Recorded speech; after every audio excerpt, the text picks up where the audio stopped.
Putri Jelitani. Namun, ia akrab dipanggil Putri Kemarau karena dilahirkan pada musim kemarau. Ia merupakan putri sematawayang sang raja.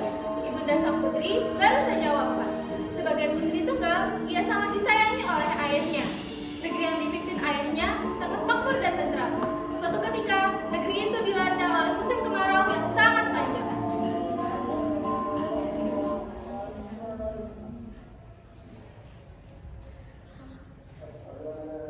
Apakah kau menyadari keadaan kerajaan kita akhir-akhir ini? Ya, negeri kita sangat menyedihkan. Banyak rakyat yang mengeluh kekurangan air. Sawahku sudah mengering akibat kemarau berkepanjangan. Apakah sebaiknya kita menghadap ke raja untuk menindaklanjuti masalah ini? Baiklah, ayo kita menghadap Baginda.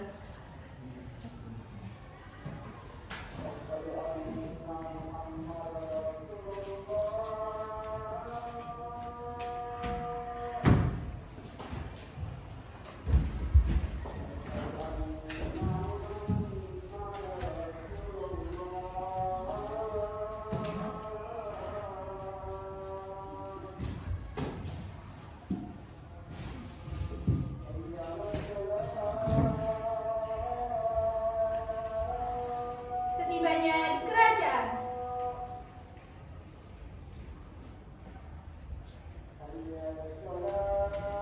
Wahai rakyatku, apa yang membawa kalian datang kemari?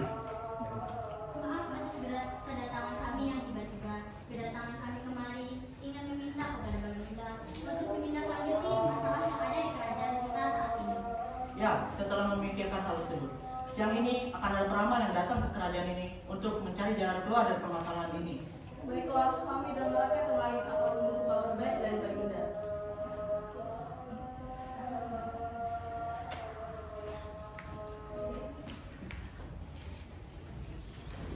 beberapa saat kemudian peramal yang telah dipanggil raja telah datang.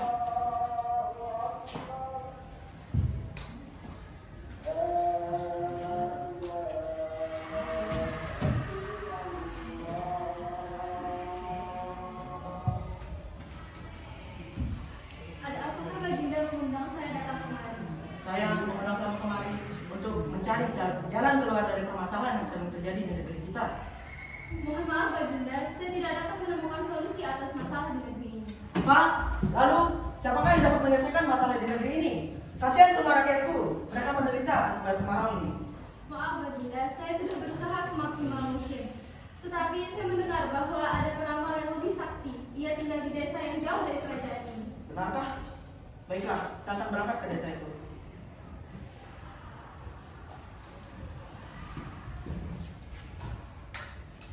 Peramal pun pergi dari kerajaan. Setelah mendengar kabar tersebut, sang raja pergi bersiap-siap untuk menemui peramal yang dimaksud. Saat itu, seluruh keluarga kerajaan berkumpul.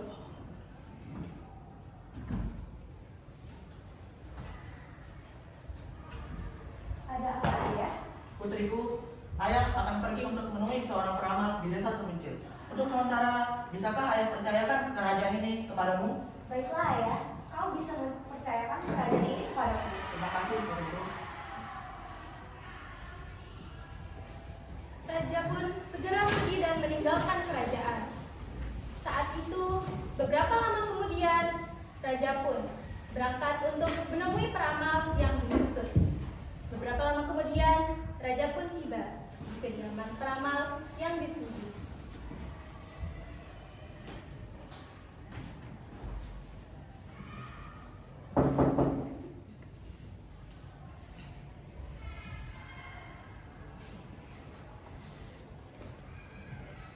Suatu kehormatan bagi hamba Baginda telah datang jauh-jauh ke tempat hamba. Silakan masuk mandi. Maaf, yang mengganggu.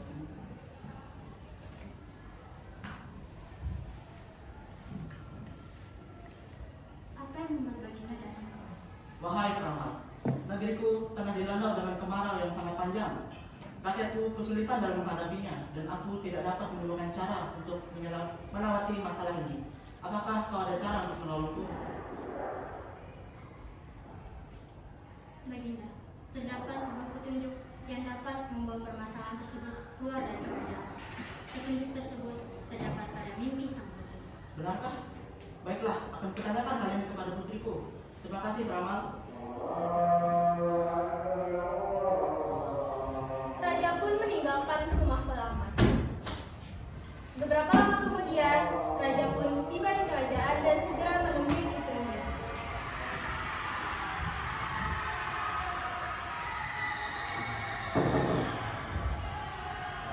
Putriku, ayah sudah bertemu dengan peramal tersebut. Dia mengatakan kalau petunjuk tentang jalan keluar dari permasalahan yang sedang melanda negeri kita akan muncul di dalam mimpimu. Tidakkah kau memimpikan hal tersebut? Mohon maaf ayah, tapi aku belum mengalami mimpi tersebut. Bagaimana jika masalah ini kita serahkan saja kepada Tuhan? Benar juga apa yang kau katakan. Perkataan itu membuat ayah sadar.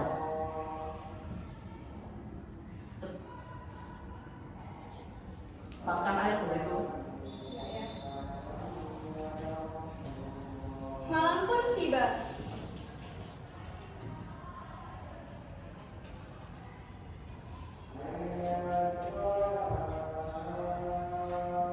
Gimana tadi kau bilang malam pun tiba? Malam pun tiba. Sang putri tertidur di kamar pribadinya. Saat ia sedang tertidur, sang putri bermimpi bertemu dengan ibunya. Namun, beberapa saat kemudian, sang putri segera terbangun dan berteriak memanggil ayahnya. Ayah! Sang putri terlihat gelisah mengenai mimpi yang dialami tadi. Tak lama kemudian, sang raja pun memasuki kamar putrinya untuk menenangkannya. Ada apa, putriku? Ayah, aku sudah mendapatkan mimpi yang ayah katakan. Aku bertemu ibu. Ibu bilang, kesulitan di negeri kita ini akan berakhir bila ada seorang gadis yang mau berkorban dengan menceburkan dirinya ke laut. Benarkah? Jika memang begitu, mari kita berikan pengumuman ini kepada rakyat. Ayah juga akan mengadakan sayembara untuk mencari seseorang yang bersukarela untuk mengorbankan dirinya demi kerajaan ini dan negeri ini. Baik ayah.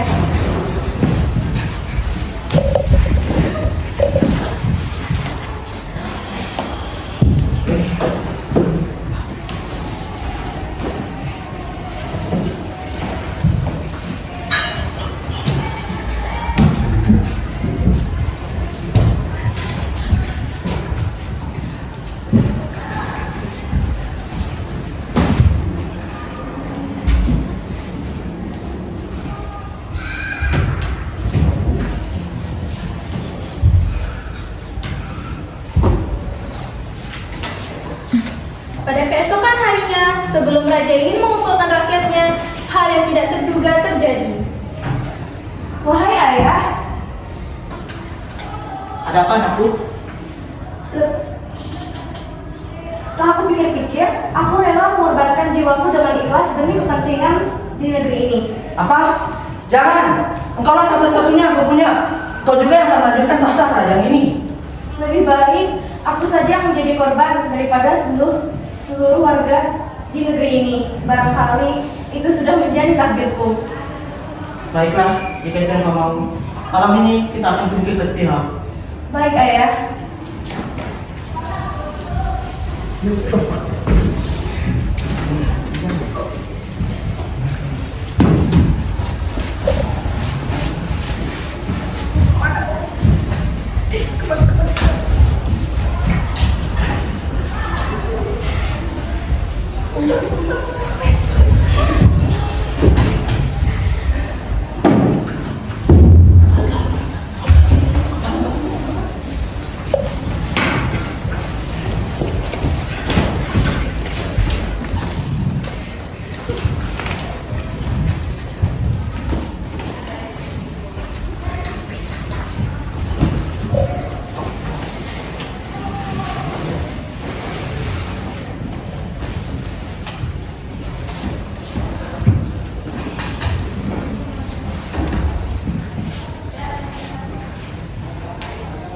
Saat waktunya tiba, raja dan putri sudah berada di tepi laut.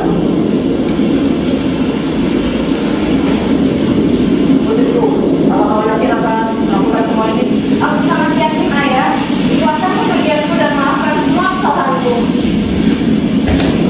Kemudian putri pun segera menaiki tepi dan putri pun segera menceburkan dirinya ke lautan. Raja terlihat sedikit melihat kepergian putrinya.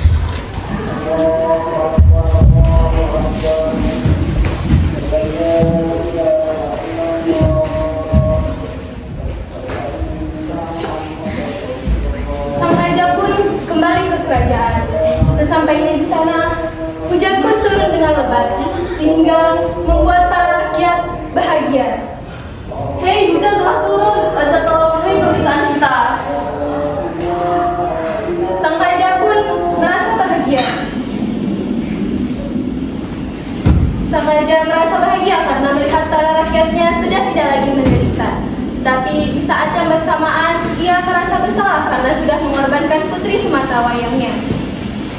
Sang raja kembali duduk di singgasana. Ia kembali merenungkan, di mana saat putrinya mengorbankan dirinya sendiri. Di saat ia merenung, tiba-tiba ia mendengar suara gaib yang menyuruhnya untuk kembali ke lautan untuk menemui putrinya kembali.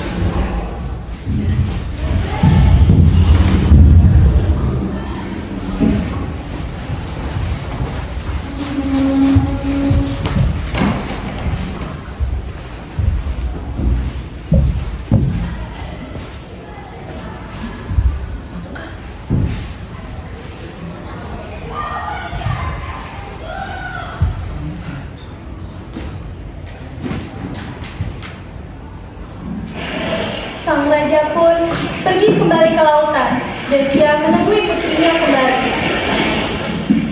Ayah, Putriku, ayo turun. Putriku, kau benar-benar kembali. iya ayah, aku sangat senang bisa kembali bertemu denganmu. Ayo kita kembali ke kerajaan. Ayo ayah. Raja sangat bersukacita dan dia kembali ke kerajaannya bersama putrinya. Masalah pun terselesaikan dan beberapa tahun kemudian Putri Kemarau menjadi ratu yang menggantikan ayahnya. Ia memerintah dengan bijaksana sehingga para rakyatnya hidup dengan tentram, damai dan sejahtera.